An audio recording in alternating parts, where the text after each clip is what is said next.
This is the Dzogchen Sunday Lama Jigme Gyatso of the Buddha Joy Meditation School. It is Yoda mid-afternoon. Come, let us meditate like a Jedi after chanting Dzogchen's take on the Heart of Wisdom Sutra. The Numalapologedirshvara Bodhisattva, the archetype of love and peace. While practicing the deeply vulnerable, passive, visceral, random, and fleeting Ati Yoga Prajnaparamita perfection of wisdom. That is simply noticing the antics of mind in harmony with our inhalation, and relaxing into mind's void nature in harmony with our exhalation. So one moment here, antics of mind. Good, okay, let's continue. Looked upon the five skandhas or aggregates and seeing they were empty of self. Said Shariputra, form is emptiness, emptiness is form. What do we mean by emptiness of self? I will explain it to you as quickly as I can. Every time we exhale, whether we know it or not, we are wired to automatically access the middle bit of our spinal cord, which functions as the hub of our sympathetic nervous system.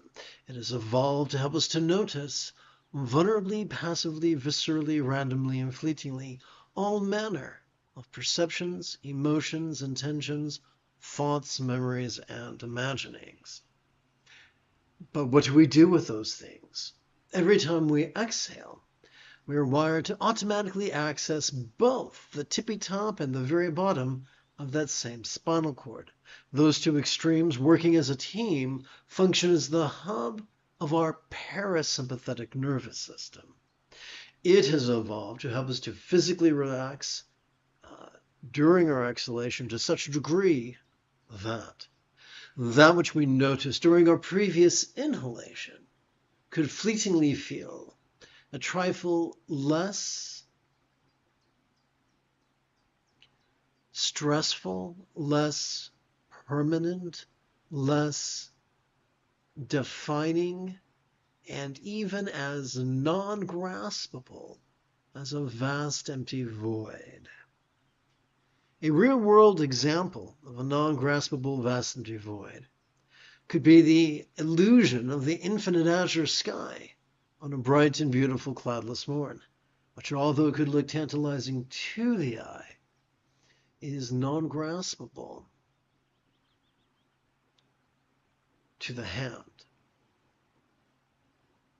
So emptiness and selflessness are simply metaphors for the fact that as we exhale, as we relax, we're able to let go, at least for a moment, at least for a little bit, in a deeply therapeutic manner. Let's continue. Emptiness is not separate from form. Form is not separate from emptiness. Whatever is form is emptiness. Whatever is emptiness is form. The same holds for feeling, appraisal, impulse, and awareness. So the five aggregates are nothing mystical. They're just one of many ways of describing human experience. Form would be body. Feeling would be sensations of pleasure or pain. Appraisal is just intensity. Is the pleasure or pain subtle or strong? Impulses are instinctual reaction to pleasure or pain. And awareness is self-explanatory. If form, feeling, appraisal, and impulse were playing pickleball, awareness would be the court upon which they stand. Together. Here Shariputra, all dharmas or phenomena are defined by emptiness, not by the dualities of birth or destruction, purity or defilement, completeness or deficiency. For instance, as we relax into our exhalation, Whatever melody or discord we might have heard during our previous inhalation could feel as if they were melting into the simplicity of just sound. Together. Therefore, Shariputra, in emptiness there is no form, no feeling, no appraisal, no impulse, and no awareness. As we breathe in, we might experience this feeling.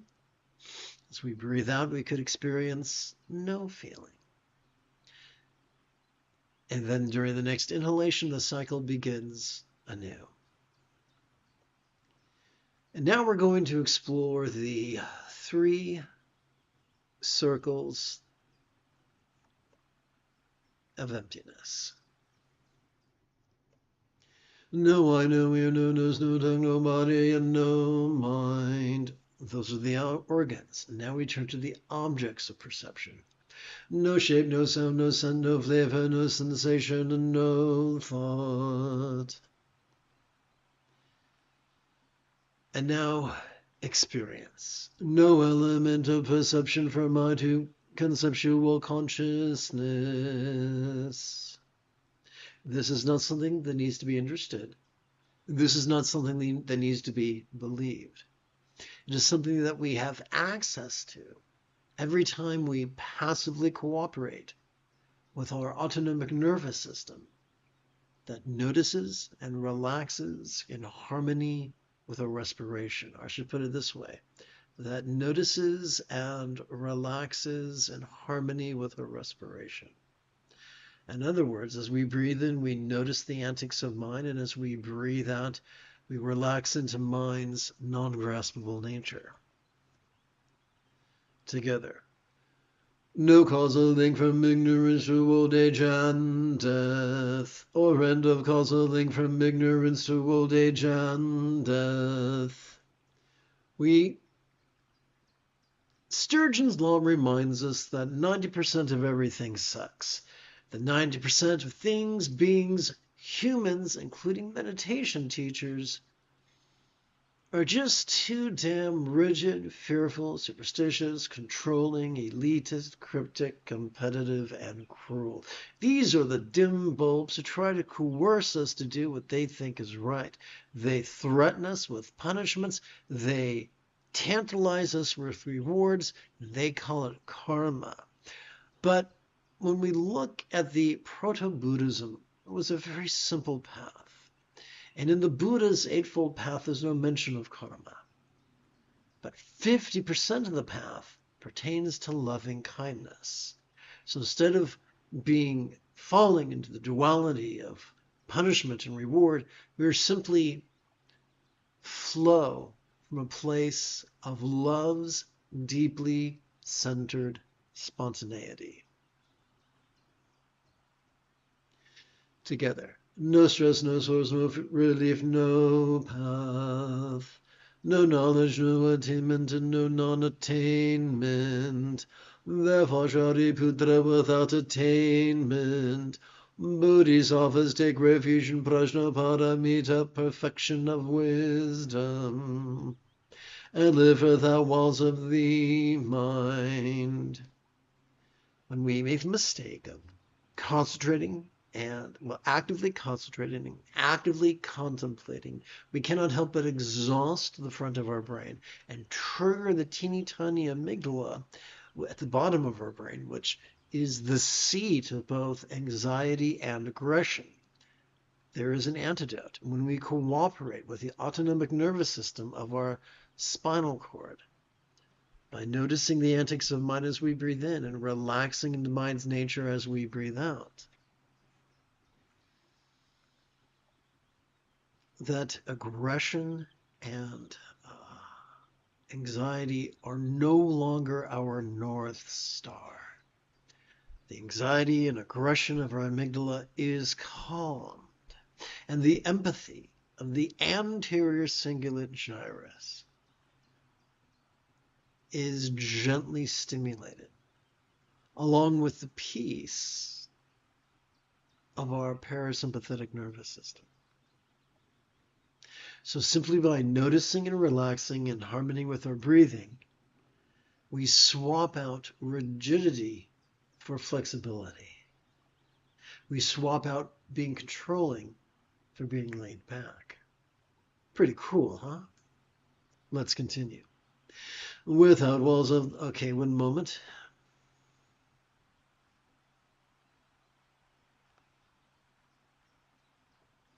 Copy.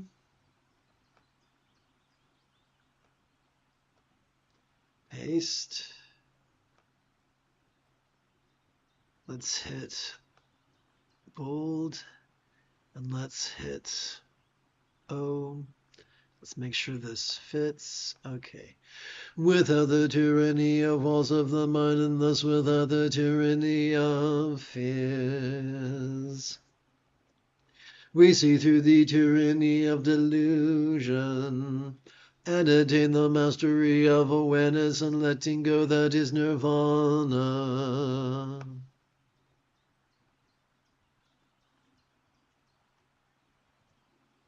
All Buddhas, past, present, and future, also take refuge in Prajnaparamita, perfection of wisdom, and realize the unexcelled perfect mastery of love and letting go that is enlightenment. We should therefore know the great mantra of mind protection, of Prajnaparamita, perfection of wisdom, the great knowledge mantra, the unexcelled mantra, the mantra equal to the unequaled. That is simply a metaphor for noticing the antics of mind in harmony with our inhalation, and relaxing into mind's void nature in harmony with our exhalation, which heals all suffering and is true, not false. The mantra Prajnaparamita, perfection of wisdom, is thus spoken. Gate gate para sam gate buddhi swan.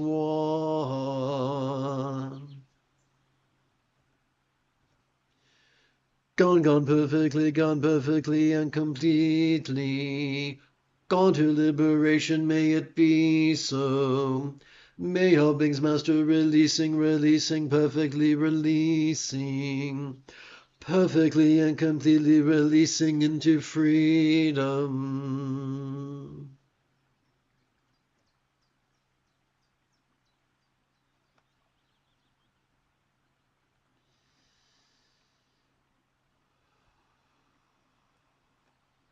Having completed our opening chanting, we can now shift gears.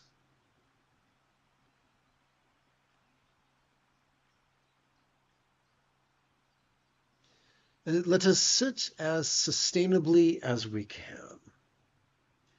As we feel air enter our nostrils, let us silently and mentally recite noticing. As we feel air exit our nostrils, let us silently and mentally recite relaxing.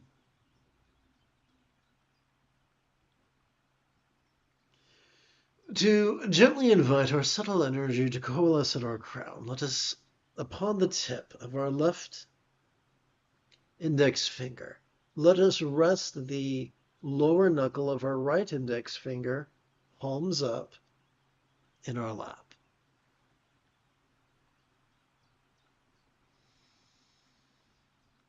We could touch the tip of our left thumb to the lowest set of creases on this little finger, thus keeping track of our first set of 12 inhalations. We can keep track of those 12 inhalations thusly. Every time we breathe in, we could advance the tip of our right thumb up to a set of creases found on the underside of each of our fingers. Let's do this together right now.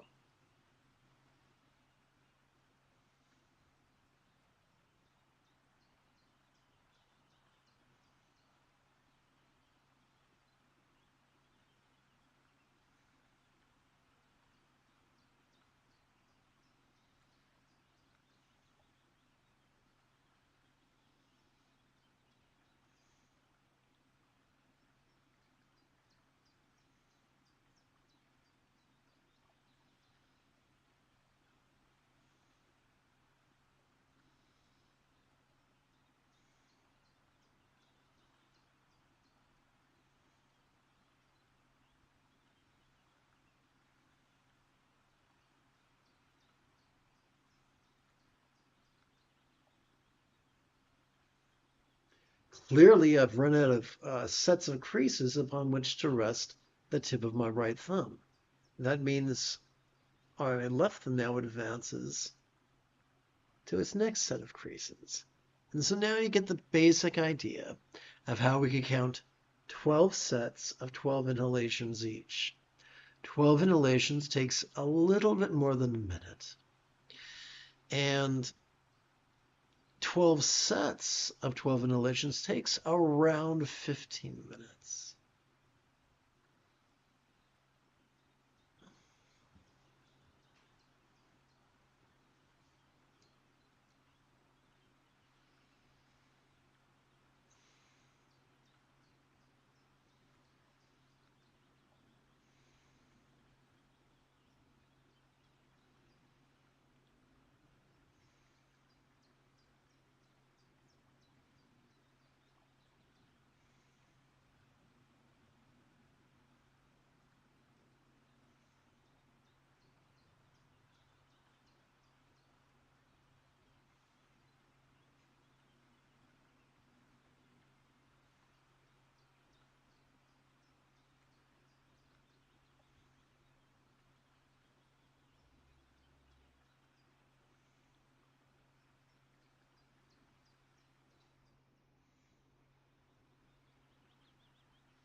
The moment you have a specific question about Buddhist philosophy or meditation,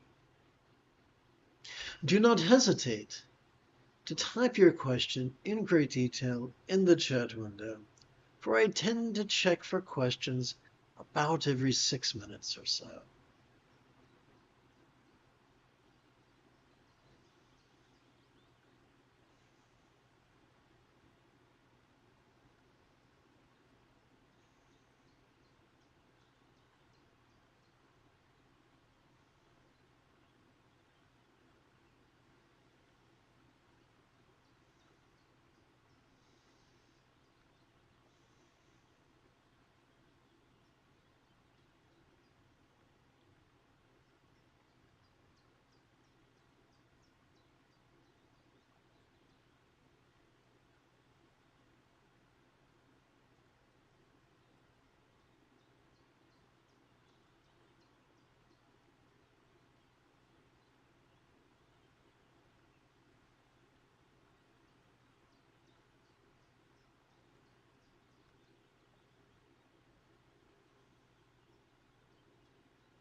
Let's switch gears and adjust our fingers to invite our energy to coalesce in our chest. To do that, we'll use the tip of our left middle finger to support the lower knuckle of our right middle finger, palms up in our lap. As we feel our chest swell with breath, silently and mentally, we could recite the verb noticing. And as we feel our chest gently, subtly sink, as gently we exhale, we could silently and mentally recite the verb relaxing.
There we go.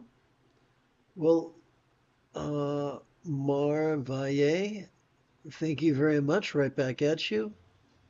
So, once again, you are utterly welcome, my friend.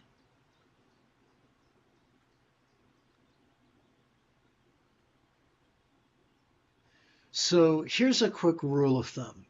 When you feel scattered and sitting meditation feels impossible, that is the ideal time for brisk walking meditation.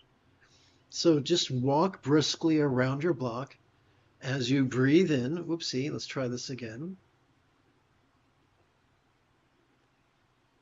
As you breathe in, silently and mentally recite noticing. As you breathe out, silently and mentally recite relaxing. Do this while you're briskly walking around the block, and it will help with your scatteredness.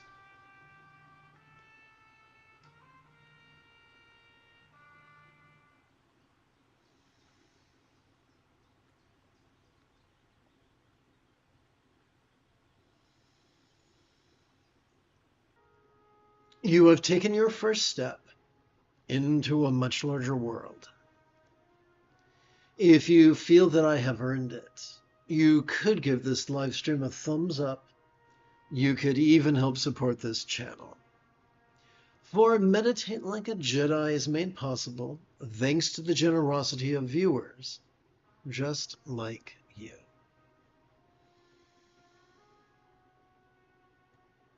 In approximately 3 hours and 30 minutes, I would very much like to return to lead today's dusk recitation, explanation, and practice of meditating like a Jedi. And if you are as geeky as me, may the Force be with you always.